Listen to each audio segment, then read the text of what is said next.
Ini dia full review manga One Piece chapter 1148 berjudul Ronia dengan cover story seperti ini menuju ke Hakumai untuk mengembalikan topi ke Kawamatsu. Nah, chapter dimulai di tempat anak-anak Giant. Terlihat Ronia di sana berjalan menyimpang daripada teman-teman lainnya menuju semacam panah yang menjulur ke arah jurang. Ronia tampak berjalan sendiri di sana dan membuat anak-anak lainnya kaget dan berkata kepada Ronia, "Oi, Ronia, kemana kau akan pergi?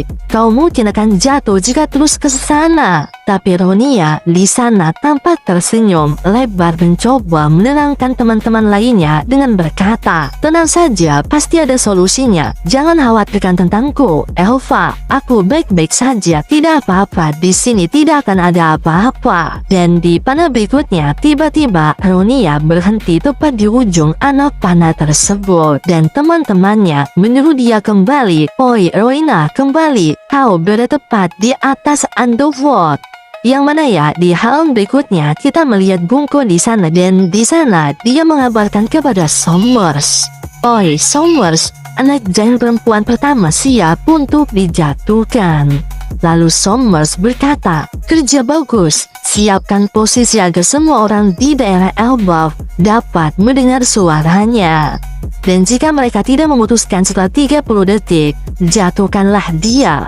Dan wahai Jarol, wahai pemilik janggut yang mulia, suruhlah para sensei membakar sekolah dan juga perpustakaan." Lalu Shin kembali ke desa. Di sana kita melihat rombongan Jarol tengah meributkan pesan dari Sombres tadi itu, di mana ada Giant yang berkata dia itu gila. Lalu ada juga Giant berkata, "Jarol sama, di perpustakaan ada teks-teks yang telah kita wariskan sejak ribuan tahun yang lalu." Sementara Giant lainnya berkata, "Tetapi hidup anak-anak itu jauh lebih penting.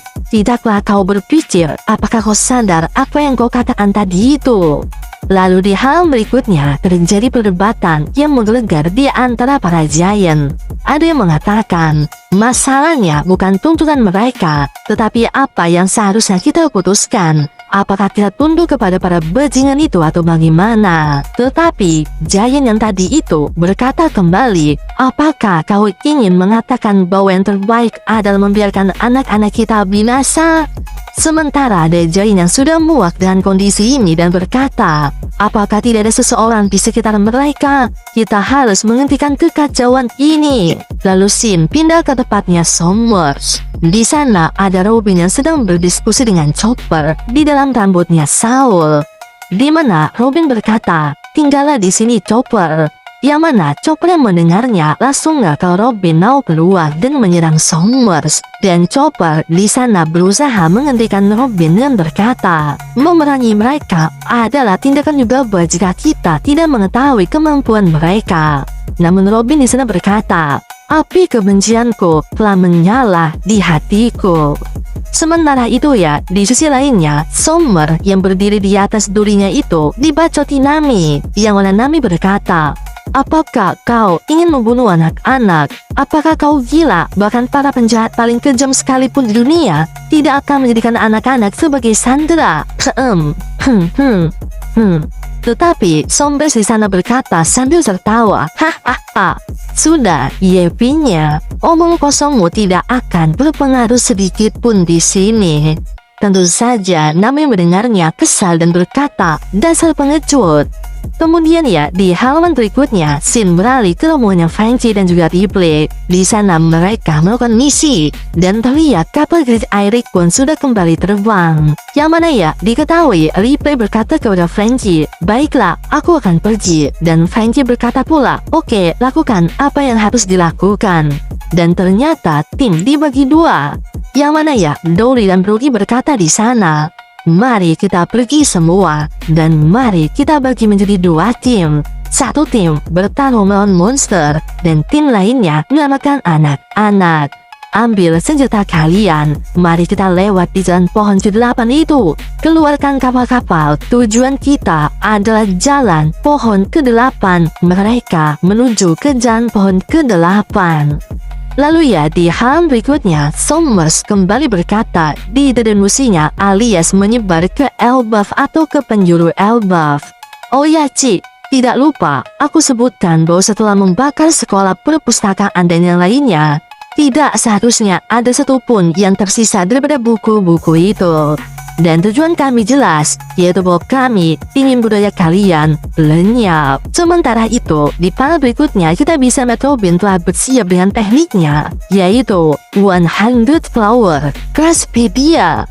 Di mana ya, Robin membentuk tangannya menjadi tangan giant dan menghempaskan Somers dengan dorongan itu hingga mulutnya keluar darah. Kemudian di halaman berikutnya kita melihat Somers terpental hingga gerusuk di tanah. Terlihat sorakan riap berasal dari rombongan Nami dan yang lainnya yang berkata kepada Robin, "Nice, Robin." Dan Jinbe berusaha mengingatkan kepada Robin, "Hati-hati, kita belum tahu rahasia ataupun kemampuan daripada orang itu." Dan Robin berkata, "Ya, aku tahu." Sementara itu ya, Chopper tetap bersembunyi di sana di balik rambutnya Saul. Nah, di panel berikutnya, Somers yang masih tergeletak langsung dikombo oleh Robin kembali. 4 tangan muncul di badan Somers, memegang tangan dan juga lehernya. Lalu, clutch, Robin mematahkan tubuh Somers di sana.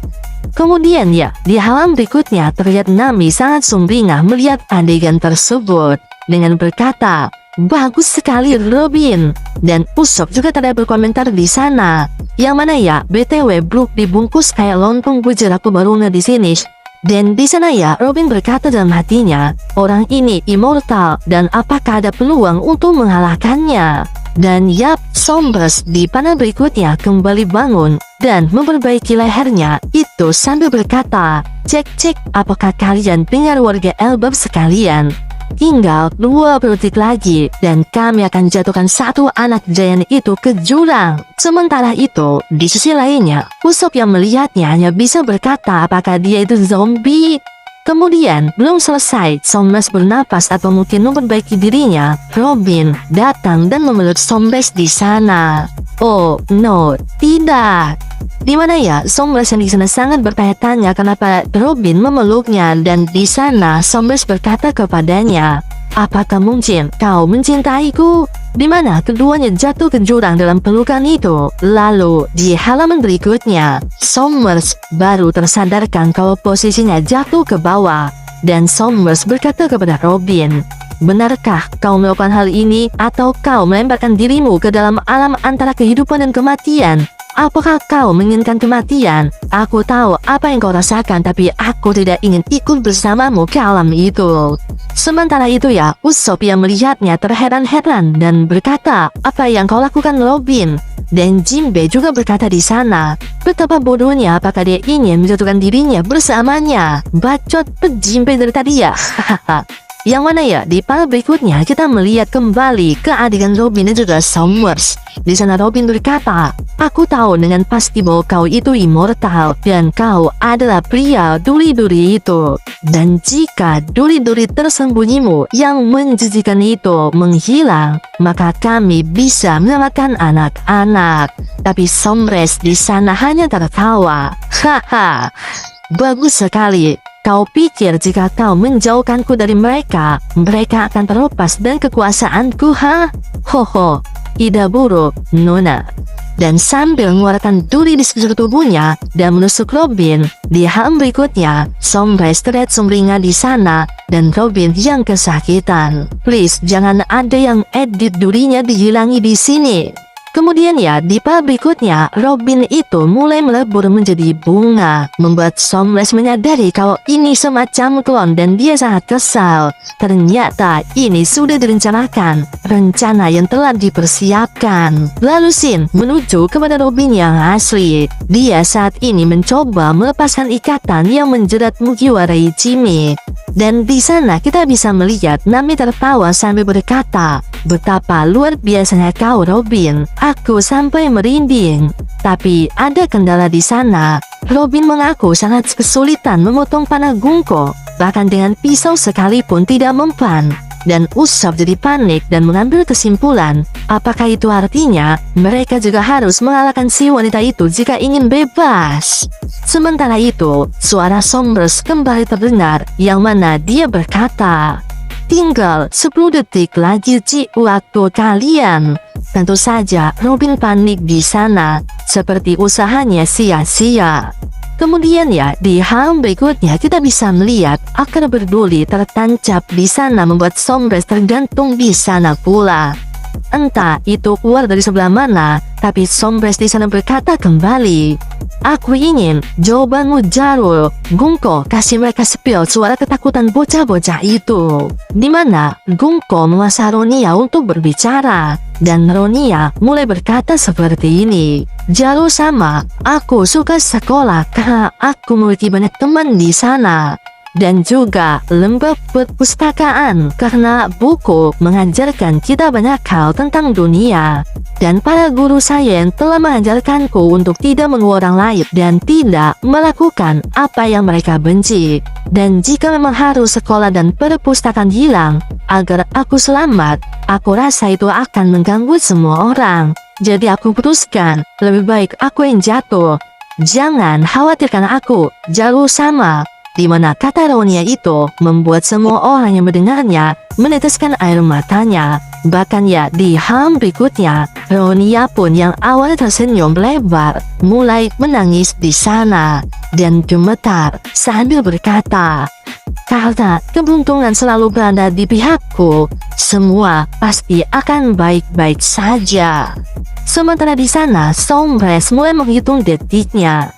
2 detik lagi, 1 detik lagi, dan di part berikutnya, Jarul yang menangis meminta sekolah dan juga perpustakaan dibakar. Angie, Saul, dan Robin yang mendengarnya mulai menangis, dan di saat yang sama juga, Sombres sudah berada di dekat Robin dan berhasil menjerat Robin dengan akar-akar durinya itu. Dan Sombres berkata di sana, "Hahaha, Nico Robin, ekspresi wajahmu sangat lucu." Sementara Usop berteriak menyuruh Robin untuk lari dari sana. Lalu kita melihat dari kejauhan, dan dengan cepatnya seperti membelah gunung, lompatan dan juga larian itu muncul, dan tiba-tiba tangan Sombres langsung putus di sana. Dan itu juga membuat rombongan Jinbe kaget apa yang sedang terjadi. Bahkan membuat Sombres panik kok tiba-tiba tidak bisa regen kembali. Sementara itu dengan cepatnya lagi Gaban muncul dan berkata, "Sudah lama ya," kepada Sombres. Dan Sombres yang sadar langsung berteriak panik ketakutan, "Oh, Skopper Gaban!" Dan slash, Gaban menebas Sombres dengan kedua kapaknya itu, membuat darah dan juga percikan haji menggelegar di sana. Dan chapter kali ini ditutup dengan ekspresi Gaban yang sangat marah.